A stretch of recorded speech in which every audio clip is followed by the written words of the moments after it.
Baik, Assalamualaikum warahmatullahi wabarakatuh. Nama saya Hafid Lanhadu dengan NIM 2202 4014017. Kelas A1 Informatika.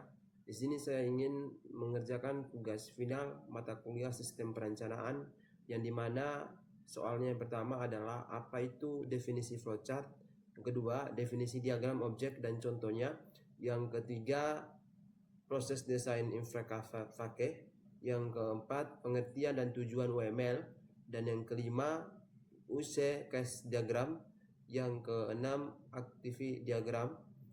Ya, jadi pertama saya ingin menjawab soal nomor 1, definisi flowchart ya. Flowchart adalah diagram yang menggambarkan alur atau langkah-langkah dalam sebuah proses secara virtual menggunakan simbol-simbol standar seperti proses, keputusan, input, output, dan arah alur. Flowchart digunakan untuk mendeskripsikan sistem, algoritma, dan atau prosedur secara logis dan sistematif.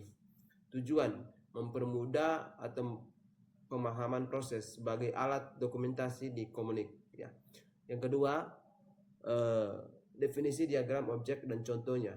Diagram objek diagram adalah representasi dari instansi objek dan hubungan antara objek pada satu titik waktu tertentu. Berbeda dengan diagram kelas yang menunjukkan struktur kelas, diagram objek menunjukkan nilai aktual dan dari objek dalam sistem.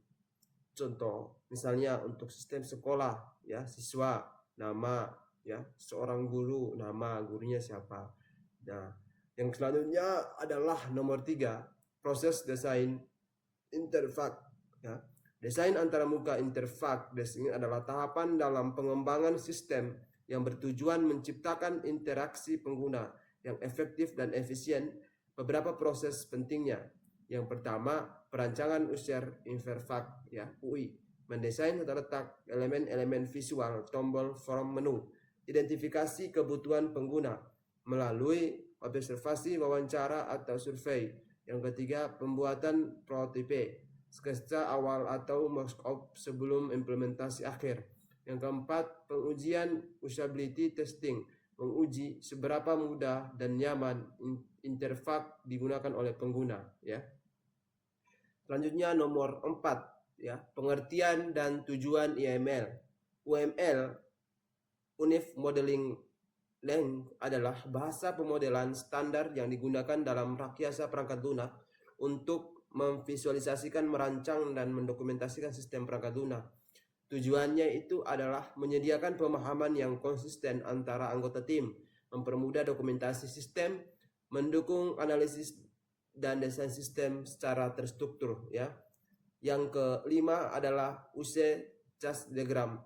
Definisi, UC chart diagram menggambarkan interaksi antara aktor pengguna, sistem lain, dan sistem melalui user case, fitur atau layanan yang disediakan sistem. Diagram ini menampilkan fungsi-fungsi yang dibutuhkan pengguna dari satu sistem, ya. Jadi yang keenam adalah aktivi diagram, ya. Aktivi diagram menggambarkan alur kerja, workflow atau proses bisnis sistem dari awal hingga selesai, cocok digunakan untuk menggambarkan logika proses atau contoh, ya. Gambar sederhana, ya, start, ya, dari start proses, mulai proses baru hasil, ya. Jadi itulah penjelasan dari saya mengenai tugas final yang diberikan kepada kami mengenai pengertian atau definisi flowchart, ya, dan lain-lain, ya. Mungkin hanya itu yang bisa saya sampaikan. Kurang dan lebihnya mohon dimaafkan. Jika ada kata-kata yang salah, itu datanya dari saya sendiri. Jika ada kata-kata yang benar, itu datanya dari Allah melalui perantaraan lisan saya. Syukran. Assalamualaikum warahmatullahi wabarakatuh.